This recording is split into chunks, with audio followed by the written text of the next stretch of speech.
see kõik sõltub ilmast, nagu ikka. Kuna Läti on peaaegu Eesti, siis on kohe teile näitama kõige olulisemaid asju.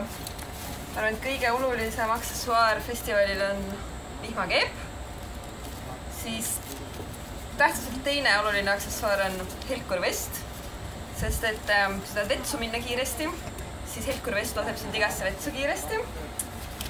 Ja siis, kuna ma laval kannan peaaegu ainult musta ja päris elus ma kannan täiesti ainult musta, siis mul on hästi palju päikseprille, mida ma tavaliselt iga looja siis vahetan sõltuvalt loo iseloomust.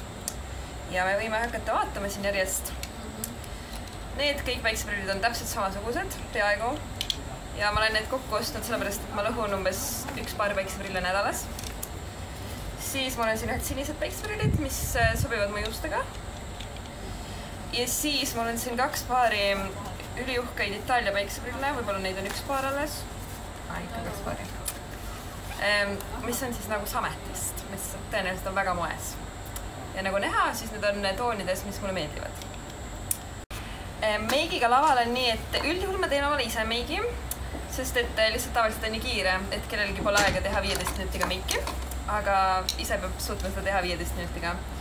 Ja juhul, kui on mul võimalus kanda päikseprille, siis ei peagi väga palju meiki tegema. Nii et selles suhtes see on hea shortcut alati. Praegu ma ei võtagi neid ära, sest ma ei saa teile näidata, mis seal all võib olla.